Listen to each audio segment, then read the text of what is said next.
بسم اللہ الرحمن الرحیم۔ صحیح بخاری میں سیدنا انس رضی اللہ عنہ سے روایت ہے کہ نبی صلی اللہ علیہ وسلم نے فرمایا، یہاں سے ہمارے کس آدمی کا گھر زیادہ قریب ہے؟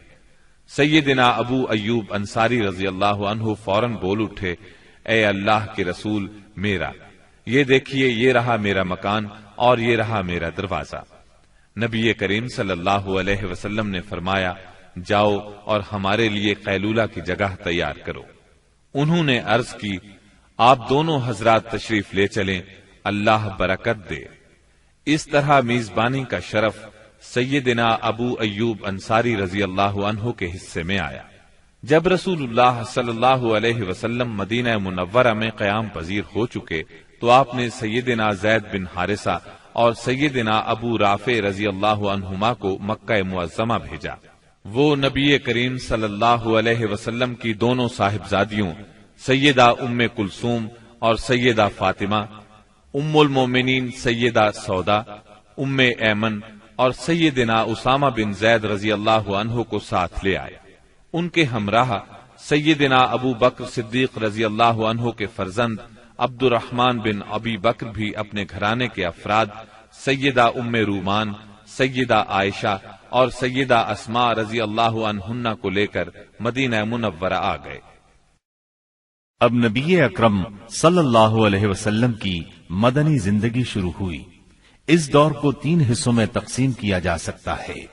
پہلا دور، اس میں فتنے بپا کیے گئے، اندر سے رکاوٹیں کھڑی کی گئیں اور باہر سے آ کر دشمنوں نے مدینہ منورہ کو صفحہ ہستی سے مٹانے کے لیے چڑھائیاں کی۔ یہ دور صلح حدیبیہ ذی-قعدہ 6 ہجری پر ختم ہو جاتا ہے۔ دوسرا دور، اس میں بت پرست قیادت کے ساتھ صلح ہوئی۔ یہ دور فتح مکہ 8 ہجری پر ختم ہوتا ہے۔ اس دور میں دنیا کے بادشاہوں کو دین کی دعوت دی گئی۔ تیسرا دور، اس میں اللہ کی مخلوق دین میں فوج در فوج داخل ہوئی۔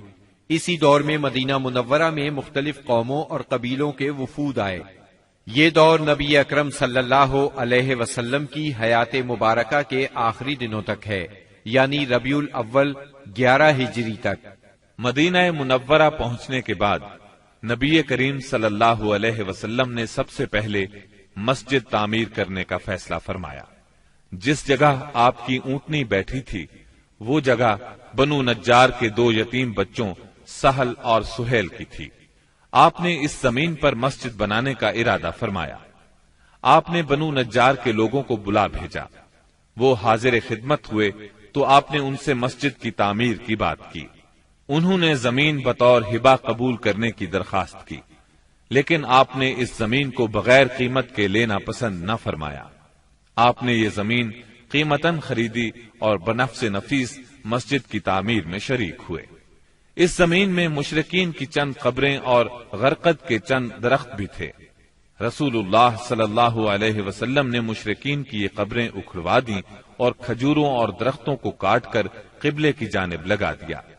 پھر مسجد کی تعمیر شروع ہوئی۔ آج اس مسجد کو دنیا اسلام مسجد نبوی کہتی ہے۔ نبی اکرم صلی اللہ علیہ وسلم نے مسجد کے بازو میں چند مکانات بھی تعمیر کیے جن کی دیواریں کچی اینٹوں کی تھیں۔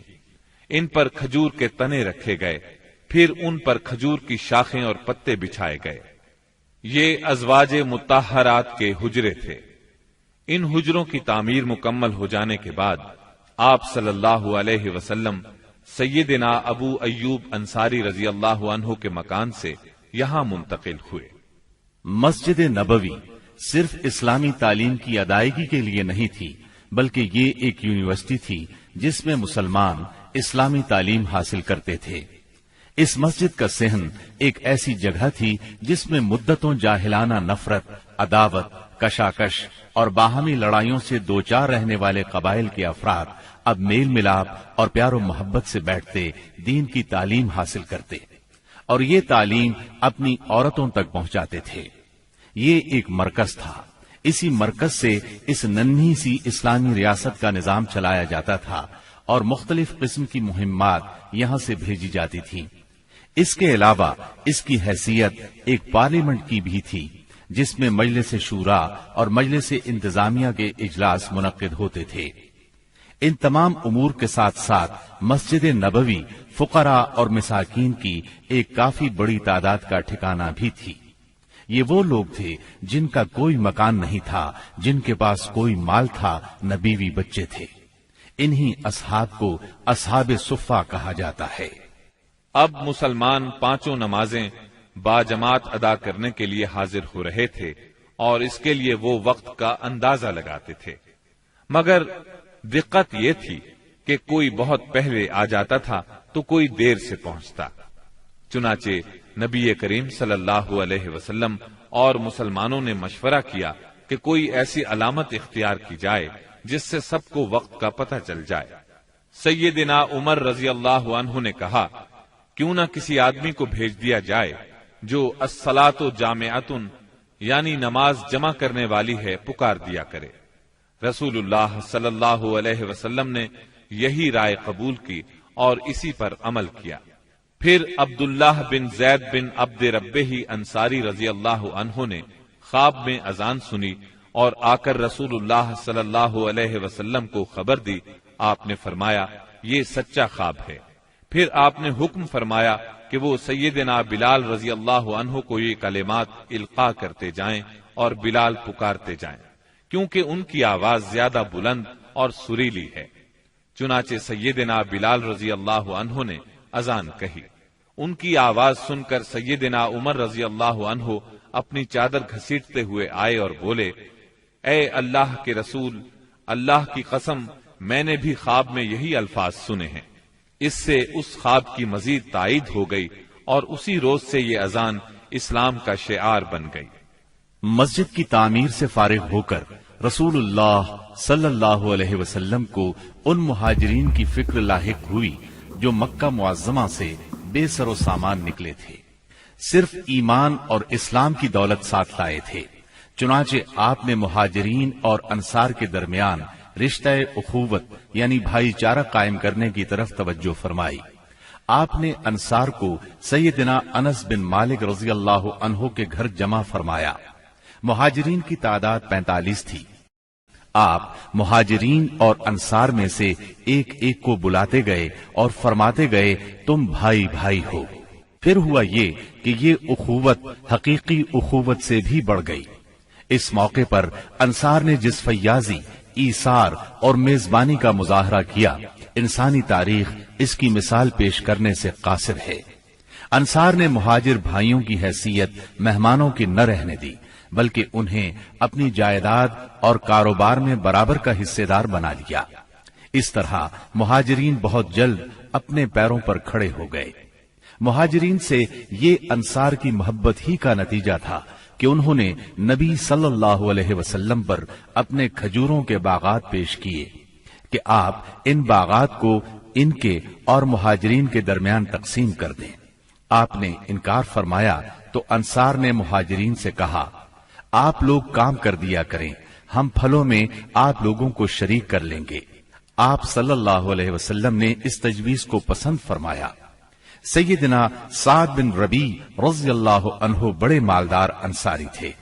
انہوں نے اپنے مہاجر بھائی سیدنا عبد الرحمن بن عوف رضی اللہ عنہ سے کہا، میرا مال آدھا آدھا تقسیم کر لو، میری 2 بیویاں ہیں، دیکھو جو تمہیں پسند ہو مجھے بتلا دو، میں اسے طلاق دے دیتا ہوں، عدت گزر جائے تو اس سے شادی کر لینا۔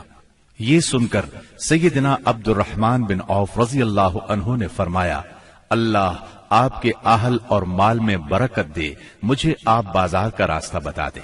انہوں نے بنو قینقاع کے بازار کا پتہ بتلا دیا۔ یہ بازار چلے گئے، محنت مزدوری کی، واپسی پر ان کے پاس کچھ فاضل پنیر اور گھی تھا۔ پھر تھوڑے ہی دن گزرے تھے کہ انہوں نے مال بھی کمایا اور ایک انصاری عورت سے شادی بھی کی۔ مدینے میں مسلمانوں کے علاوہ 2 اور جماعتیں بھی تھیں۔ یہ دونوں جماعتیں ہر لحاظ سے مسلمانوں سے مختلف تھیں۔